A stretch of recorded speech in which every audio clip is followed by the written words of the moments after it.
Buongiorno, bentrovati per la nostra rassegna stampa, le prime pagine dei quotidiani nazionali che oggi hanno tre aperture diverse.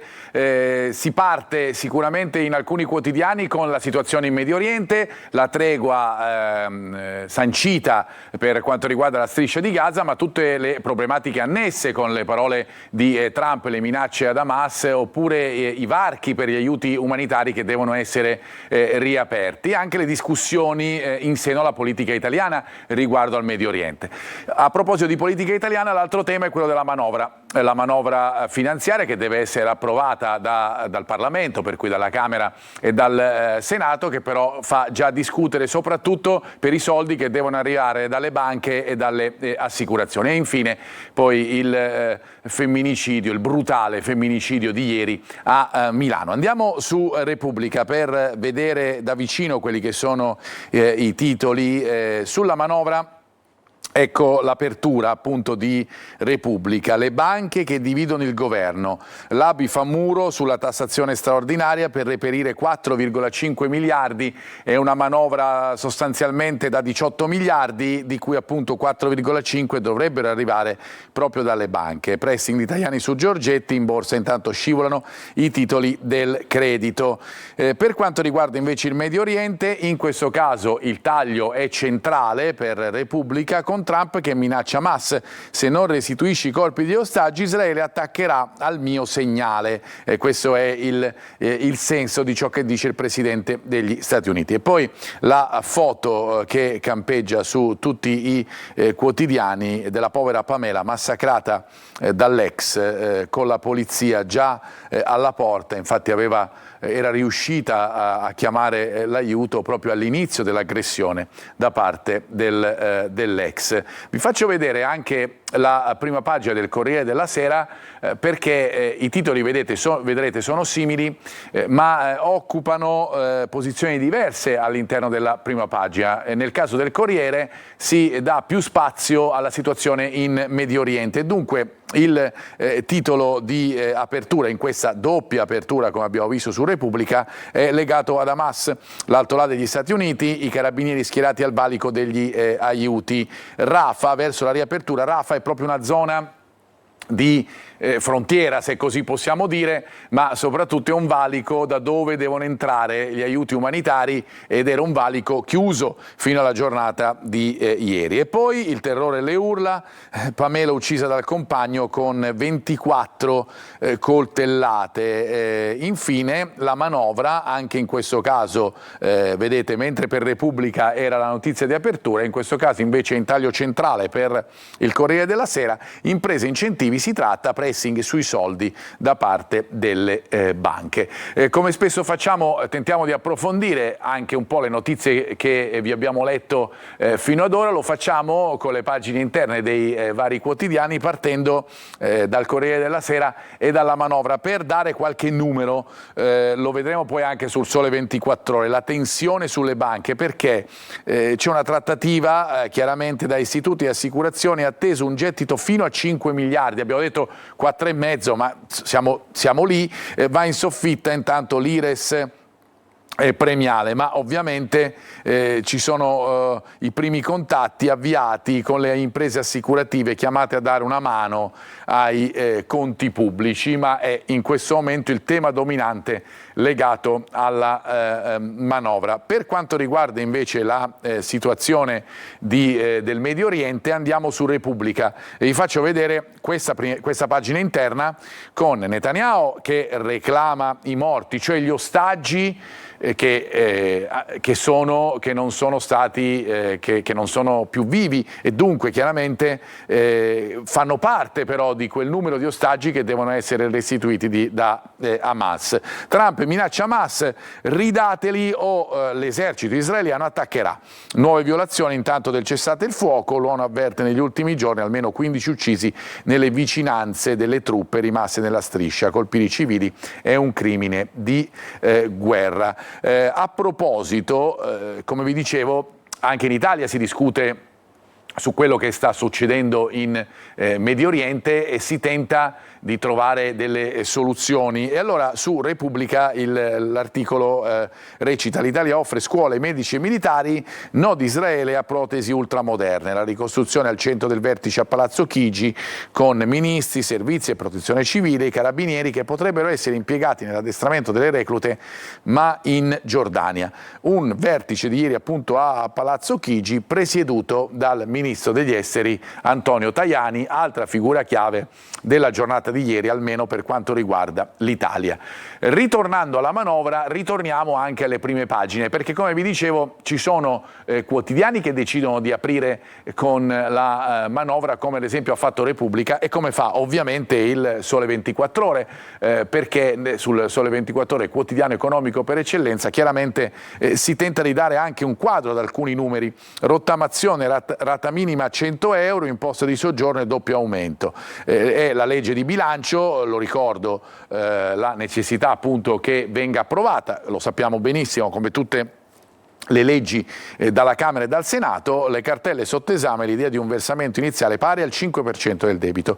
Per i turisti 2 euro in più, stiamo parlando delle tasse di soggiorno, anche nel 2026, e 5 euro in Lombardia e Veneto. Bonus casa invece, l'addio a sconti su barriere e super bonus. Questa situazione legata alla manovra viene vista chiaramente dai vari quotidiani, anche sulla base delle notizie che si decide di dare in prima pagina. Ad esempio il Messaggero si concentra di più proprio sulla casa. Andiamo proprio sul Messaggero e non solo sulla casa, ma anche sulla scala mobile salva stipendi. Scala mobile che chi ha vissuto negli anni della Prima Repubblica ricorderà come un modo appunto per riuscire a far sì di far quadrare in un certo qual modo i conti. Il documento inviato all'Unione Europea, contributi da banche e assicurazioni, spunta un meccanismo automatico per neutralizzare l'inflazione, appunto questa scala mobile salva stipendi. Anche il Giornale fa un po' il quadro della situazione con i bonus e le tasse. Ecco che cosa cambia: il nuovo ISEE, 60 euro alle mamme, e poi la flat tax al 10% sugli aumenti di stipendio. È una manovra in dettaglio, chiaramente ricordiamo come facile fare che è una manovra che deve andare al vaglio chiaramente del Parlamento, per cui stiamo discutendo della manovra che poi è andata all'Unione Europea.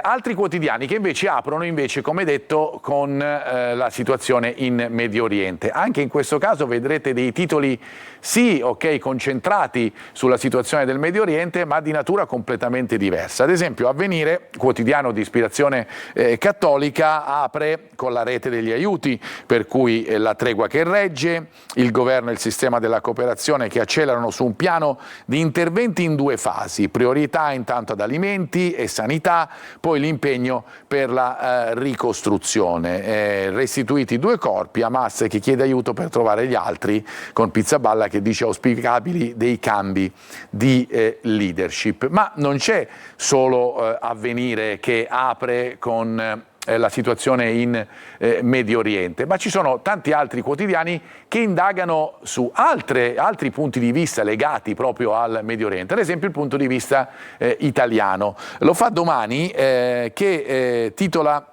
in questo modo: con Meloni che rincorre gli affari a Gaza, ma l'Italia è solo una comparsa. Questo è il titolo di Domani. La ricerca degli ostaggi morti è quasi impossibile, nemmeno Hamas sa dove sono. La Premier ha nominato Bruno Archi, diplomatico di lungo corso, inviato speciale alla ricostruzione. Il nostro paese sconta il ritardo nei confronti degli altri partner europei e punta sulla fedeltà a Trump. Vi dicevo dei modi vari di interpretare questa notizia. Ad esempio su Libero incentra il suo sguardo come ha fatto tante altre volte in questi giorni, sulla rete di Hamas in Italia.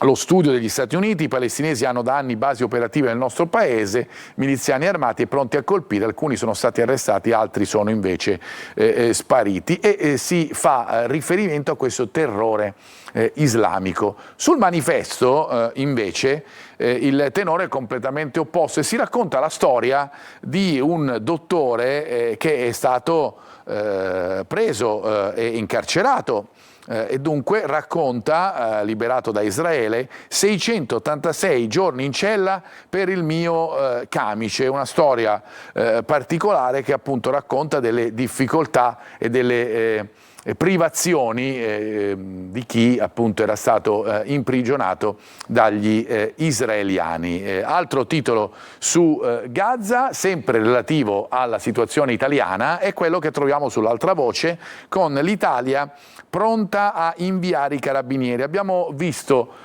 questo titolo anche su altri quotidiani, ma l'altra voce concentra proprio l'apertura della sua edizione di oggi su questa notizia. Il vertice a Palazzo Chigi, in arrivo nella striscia 100 tonnellate di aiuti, e Tajani che chiede l'unanimità in questo caso al Parlamento. PD e 5 Stelle aprono verso l'accordo che lascia le armi leggere ad Hamas, per cui anche in questo caso avete visto altro titolo sulla vicenda del Medio Oriente, ma di diversa impostazione. Ne abbiamo visti vari. C'è chi si è concentrato su ciò che succede proprio nella zona, nella striscia di Gaza e nel Medio Oriente, e chi sui riflessi che questo porta sul vivere in Italia, soprattutto sulle scelte della politica italiana. Chiudiamo con la Stampa, dove come in altri quotidiani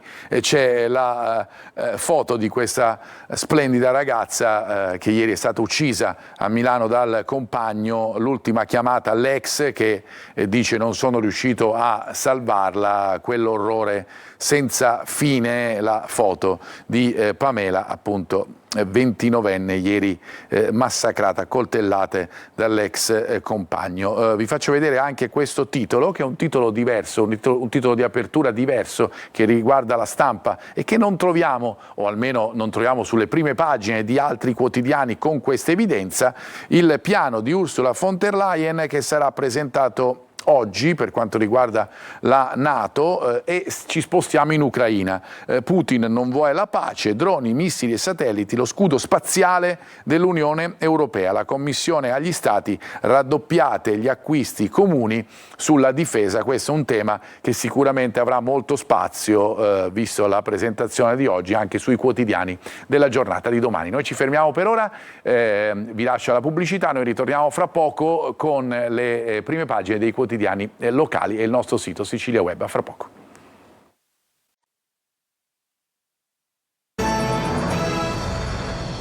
Di nuovo in studio per la seconda parte della nostra rassegna stampa con le prime pagine dei quotidiani locali, ma partiamo dal nostro sito con l'apertura di siciliaweb.it dedicata alla operazione, la vasta operazione nel Ragusano. Ne abbiamo parlato in apertura del nostro telegiornale della mattina: armi e droga, 13 arresti nel Ragusano, il blitz dei carabinieri, smantellate le piazze di spaccio. Cosa troviamo inoltre ancora sul nostro sito? Queste notizie di Spalla, bloccato in mare carico illegale di corallo rosso, e poi la notizia invece che riporta ai quotidiani con tutto ciò che è successo a Palermo: Paolo ucciso da un colpo di pistola e giallo sull'arma. Approfondiremo ovviamente questo tema.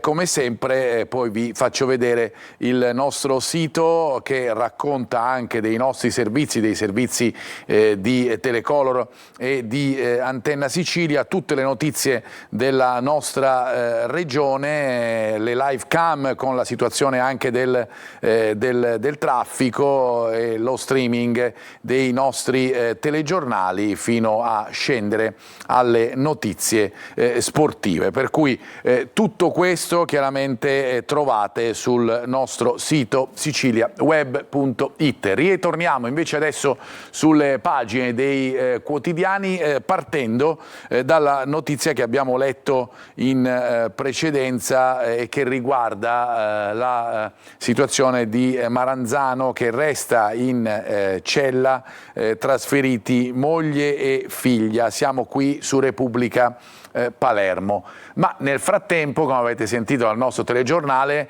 c'è stato un'emergenza, c'è un'emergenza criminalità e c'è il Viminale che dà delle ricette per quanto riguarda la mala movida di Palermo. È una movida sotto tutela. Emergenza criminalità, il Viminale del via 3 zone rosse a Palermo, vigilanza rafforzata, previsto l'invio di 24 agenti più fondi per la videosorveglianza. Uno scetticismo da parte di PD e CGIL. Su queste notizie andiamo ad approfondire, sempre con Repubblica Palermo, con Maranzano che resta in cella, moglie e figlia spostati in una comunità, partita la richiesta per dichiarare la decadenza della potestà genitoriale, oggi in cattedrale in tanti funerali del povero Taormina. Convalidato il fermo del killer che ha fatto fuoco in piazza Spinuzza. Un'azione così violenta dimostra totale disprezzo per la vita. Questo è il tema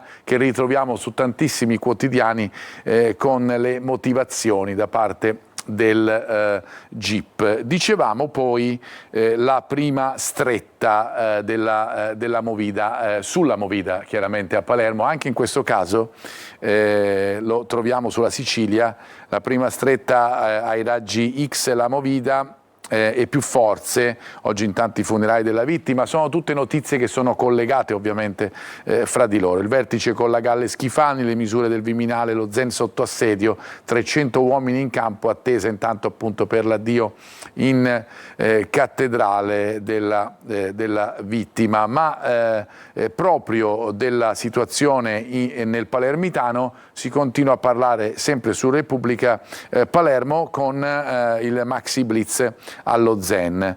Ce lo aspettavamo, dopo l'omicidio Taormina, in azione 300 uomini e un elicottero, droga e polvere da sparo, nessuna arma da fuoco. I controlli di ieri delle forze dell'ordine allo Zen, ci sono anche le foto, perquisizioni anche nei box, non sono state trovate munizioni e c'è chi ammette hanno fatto sparire tutto, era previsto. Tutte queste notizie, come detto, le troviamo praticamente su quasi tutti i quotidiani, perché restano un fenomeno chiaramente collegato e che riguarda poi da vicino, oltre il fatto di cronaca brutale, il fatto brutale di cronaca, resta la situazione legata alla sicurezza, soprattutto nelle grandi città siciliane, soprattutto nel capoluogo. Tant'è vero che il Giornale di Sicilia apre proprio con questo tema: le zone rosse con più poliziotti a Palermo, la movida blindata, un totale disprezzo della vita umana. Invece riguarda la decisione legata a Maranzano, che appunto resta in cella. Questo è il titolo di apertura del Giornale di Sicilia, mentre ritornando a Repubblica Palermo, ecco qua ancora i riferimenti alla movida blindata, alla vigilanza rafforzata nelle 3 zone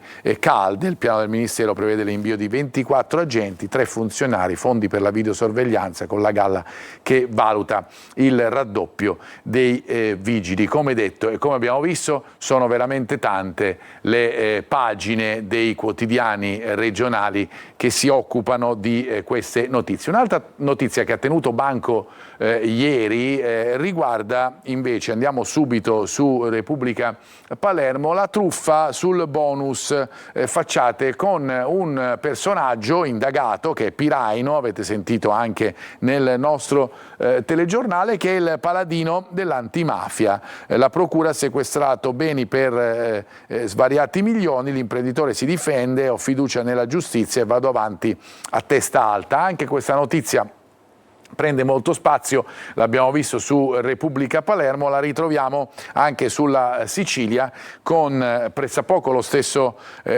titolo, un sequestro da 3,5 milioni all'icona dell'antimafia. Avete sentito anche le sue parole nel nostro telegiornale, le ripete in parte anche al quotidiano catanese. L'autodifesa, l'indagine era iniziata 3 anni fa, avevo già fatto presenti le mie difficoltà sui crediti, vado a testa alta e continuo ad avere fiducia nella giustizia come sempre.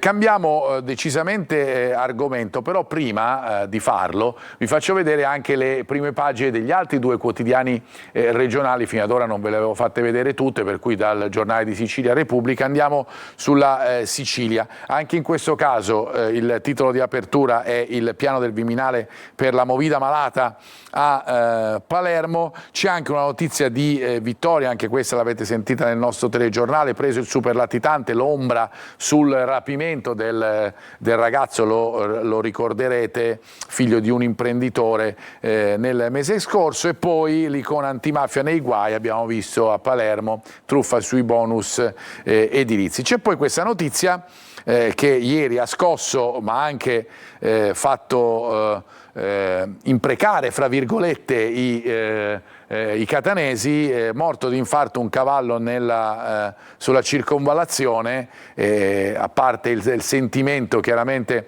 per il povero animale, c'è poi anche il traffico impazzito e sullo sfondo purtroppo, come sempre, le corse e addirittura il doping per questo povero cavallo che appunto è morto sulla circonvallazione di Catania. Sulla Gazzetta del Sud invece l'apertura è completamente diversa, racconta di altro, racconta del mondo giovanile in difficoltà, e allora questo è il titolo: l'allarme giovani, l'emergenza emersa durante una riunione in prefettura sul disagio soprattutto nelle periferie, e questo il titolo di apertura della Gazzetta del Sud. A proposito di vicende che riguardano Messina, ma in generale comunque tutta la Sicilia, il tema del ponte resta sempre importante per la nostra regione, se ne discute anche a livello europeo. E allora andiamo sulla Sicilia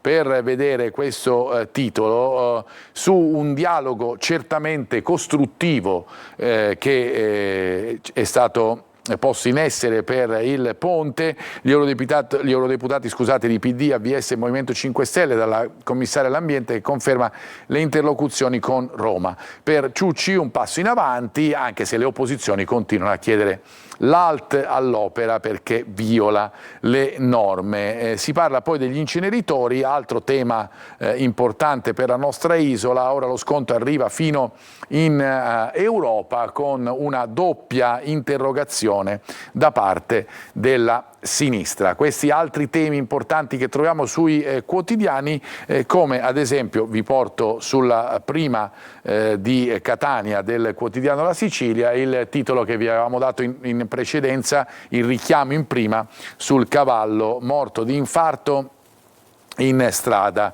Sullo sfondo l'uso di farmaci dopanti, è successo sulla circonvallazione con gli automobilisti, come vi dicevamo prima, da un lato dispiaciuti, dall'altro arrabbiati per via del traffico in tilt per ore nel capoluogo etneo nella prima mattinata di ieri. È una notizia che appunto ha fatto il giro del web e dei social nella prima mattinata di ieri, e che è ripresa e raccontata sul quotidiano La Sicilia dalla collega Francesca Alieri Rinella. Cambiamo argomento, andiamo a parlare di sport, lo facciamo attraverso le pagine della Gazzetta per quanto riguarda lo sport nazionale e internazionale, anche se in questo caso è più nazionale perché terminato proprio il periodo dedicato, almeno la seconda parte del periodo dedicato alle nazionali, si torna a parlare di campionato, e dunque c'è l'intervista sulla Gazzetta dello Sport, l'intervista a Donnarumma che dice è il Milan la squadra che potrebbe essere favorita per vincere questo campionato. Lo dice lui, chiaramente, che è stato un rossonero e che è incuriosito dalla svolta di Allegri, conosco quel mondo, ora possono riuscire a vincere lo scudetto. Mentre per quanto riguarda l'Inter e la Roma c'è la grande sfida di sabato sera, appunto Roma-Inter all'Olimpico, con Lautaro che continua a segnare anche in nazionale e con Totti che avvisa la Roma della difficoltà, dice ti servirà l'elmetto, della difficoltà di questa partita contro i nerazzurri. Andiamo invece a parlare del calcio di casa nostra, partendo dal Catania. Oggi giornata molto importante per quanto riguarda la vita del club rossazzurro, perché si attendono delle decisioni legate a Torre del Grifo e alla possibile offerta di un'altra cordata oltre all'offerta del Catania Calcio, ma qui ci concentriamo sulla situazione del campo con il Catania, che ha anche atteso dalla grande partita contro la Salernitana. Ci eravamo tanti amati, Catania e Bobby English e Roberto Inglese. Ora Dini invece deve stopparlo, la foto dei due l'anno scorso in una partita dei playoff. Il portiere della difesa meno battuta del girone incrocia l'attaccante che sta facendo le fortune della Salernitana. In casa Palermo invece, per chiudere andiamo su Repubblica Palermo contro il Modena, una sfida al vertice che parte proprio dalla difesa. Abbiamo visto la difesa del Catania, adesso parliamo di quella del Palermo, ma anche della squadra emiliana. Entrambe le squadre hanno incassato solo 3 reti dall'inizio del campionato e sono le meno battute di tutto il torneo in vista di questo big match. Noi ci fermiamo con lo sport per la nostra rassegna stampa, grazie per averci seguito e un buon proseguimento di giornata.